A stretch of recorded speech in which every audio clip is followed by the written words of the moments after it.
What is homeopathy? Homeopathy is a complementary or alternative medicine. This means that homeopathy is different from treatments that are part of conventional Western medicine in important ways. It's based on a series of ideas developed in the 1790s by a German doctor called Samuel Hahnemann. The founding precept of homeopathy, set forth more than 200 years ago by a German scientist, is deeply counterintuitive. A central principle of the treatment is that like cures like. It means that a substance that causes certain symptoms can also help to remove those symptoms. A second central principle is based around a process of dilution and shaking called succussion. Practitioners believe that the more a substance is diluted in this way, the greater its power to treat symptoms. Many homeopathic remedies consist of substances that have been diluted many times in water until there's none, or almost none, of the original substance left. Both of these axioms fly in the face of science. If they were true, much of what we learned in physics and chemistry would be wrong. If anyone shows the concepts of homeopathy to be correct, he or she becomes a serious contender for 1 or 2 Nobel Prizes. Homeopaths often say that we simply have not yet discovered how homeopathy works. The truth is that we know there is no conceivable scientific explanation that could possibly explain it. Homeopathy is used to treat an extremely wide range of conditions. They include physical conditions such as asthma and psychological conditions such as depression. Does homeopathy work? There's been extensive investigation of the effectiveness of homeopathy. There's no good quality evidence that homeopathy is effective as a treatment for any health condition. Homeopathy is a treatment based on the use of highly diluted substances. The practitioners claim that those substances can cause the body to heal itself. Homeopaths claim that those substances, if diluted properly, will trigger a healing process in the body. This is called the law of minimum dose. There's just one problem. It doesn't work. There is nothing new about this. A 2010 House of Common Science and Technology Committee report on homeopathy said that homeopathic remedies perform no better than placebos, dummy treatments. In 2017, NHS England said it would no longer fund homeopathy on the NHS as the lack of any evidence for its effectiveness did not justify the cost. This was backed by a High Court judgment in 2018. In order to understand this apparent contradiction, we have to take a step back and consider the complexities of the therapeutic response. A patient or a group of patients receive a medical treatment and subsequently may experience improvements. We automatically assume that the improvement was caused by the intervention. Logical fallacy. This logical fallacy can be very misleading and has hindered progress in medicine for hundreds of years. Of course, it could be the treatment, but there are many other possibilities as well. For instance, the condition could have improved on its own.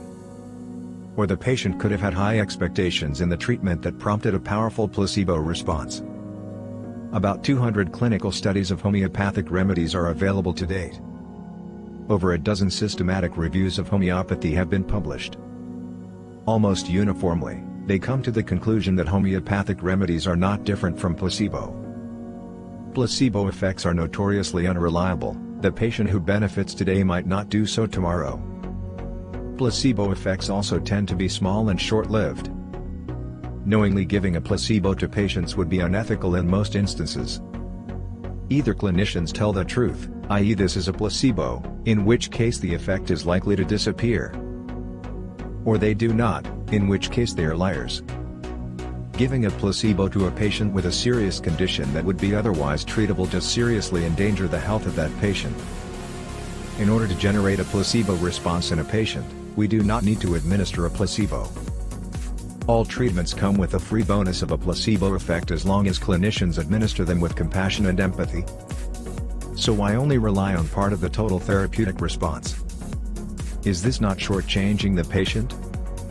There was an editorial accompanying the Egger study by Jan P. van den Broeke, MD, PhD. He was a professor of clinical epidemiology, Leiden University Medical Center, Netherlands, and notes that objections to the theory go back to 1846.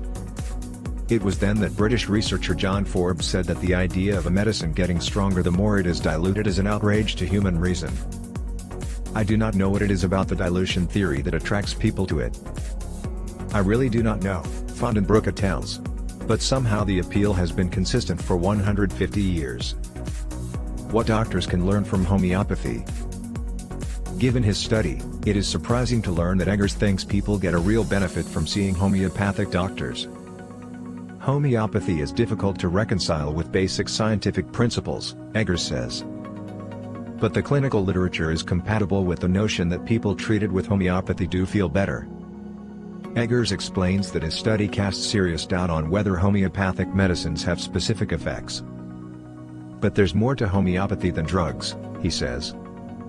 Perhaps the positive effect is due to the wider experience of meeting someone who is very interested in you, who takes a very detailed history that no conventional doctor would do, Eggers says. Holistic. It is the whole experience of this holistic system. I am not surprised when people get better and share these beliefs. But is it something in that little white pill, or is it something in the relationship and the process of seeing a homeopathic practitioner? There is an advantage homeopathy and other alternative therapies have over traditional medicine, Vandenbroucke says. It is that practitioners of these treatments spend more time with people than doctors are able to do. Even if people give you the wrong explanation about what you seek treatment for, the fact that they spend a long time speaking with you might help, Vandenbroucke suggests. This does not mean the principle behind homeopathy works. And the tendency of many medical doctors to say, well, it won't do harm, and if the patients like it, let's do it, this is intellectually dishonest. Because patients have a right to know if a medicine really works or not. If the context of homeopathy works, but not homeopathic medicine, then doctors have a lot to learn. On the other hand, just buying homeopathic remedies at your local drugstore, where they are available without prescription, is a bad idea. My message to patients is clear and simple, Vandenbroucke says. As a drug principle, homeopathy just doesn't work. That does not mean that if people talk with you for a long time, and are concerned about you, you won't feel better. But just going to the pharmacy and buying it does not work. Fry, too, has advice for patients. She speaks as a patient as well as a practitioner.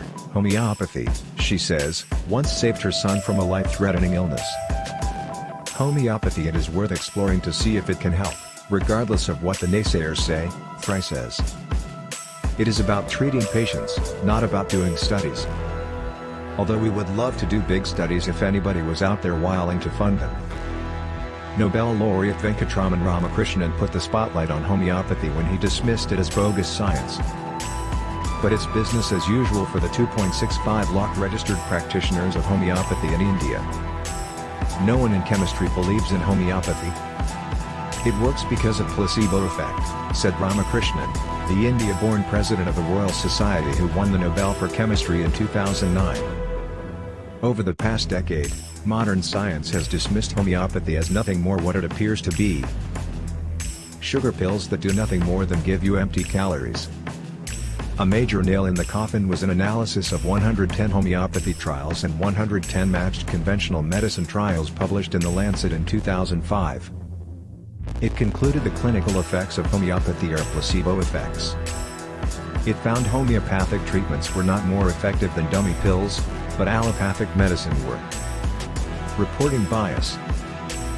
Articles with positive results are more likely to be published than neutral or negative findings. This is called reporting bias, or publication bias. When fewer articles with negative or unclear results are published on a topic, the overall findings of meta-analyses may seem more positive than they truly are because positive trials are overrepresented. Registered trials. To respond to this, public trial registries have been set up so that all trials can be registered. The 2008 Declaration of Helsinki declared the registration of trials an ethical obligation. However, while researchers are encouraged to register trials, many registered trials are not published. Unpublished homeopathy trials. The authors of the present study analyzed public registration databases up to April 2019, and publication records until April 2021. They found that since 2002, almost 38% of registered homeopathy trials were not published. They also found that 53% of published randomized controlled trials were not registered. Also, trials were more commonly registered retrospectively, indicating that publication often depends on the results. In addition, the researchers found that 25% of the published primary outcomes were different from the registered primary outcomes. The primary outcome is the outcome that an investigator considers to be the most important among the many outcomes that are to be examined in the study. Dr. Emprichtinger said that discrepancies between registered and published primary outcomes open the door for a practice called selective publishing. Study authors usually collect a long range of data.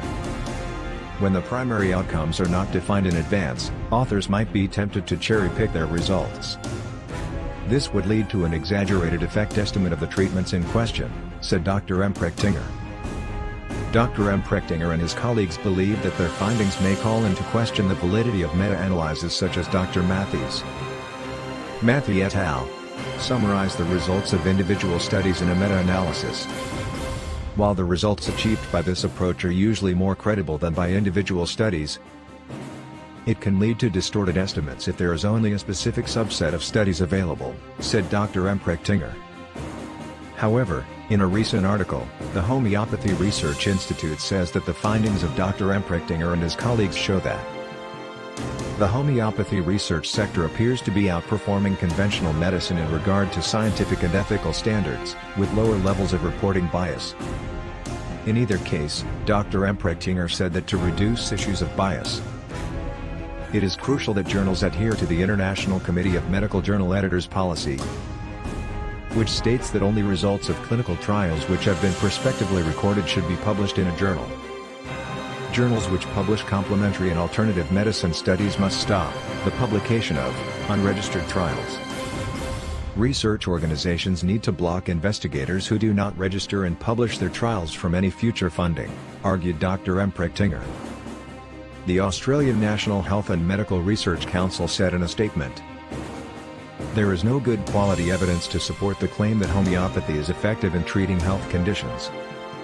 The review found no good quality, well-designed studies with enough participants to support the idea that homeopathy works better than a placebo or causes health improvements equal to those of another treatment." The conclusion was based on a review of more than 1,800 papers, the institute said. Of those, only 225 papers met its criterion in either quality or number of participants. The overwhelming bulk of studies that reported homeopathy was successful had either too few participants, poor design, poor conduct and/or reporting to allow reliable conclusions. The only reliable conclusion the institute could come to was this: homeopathy is bunk.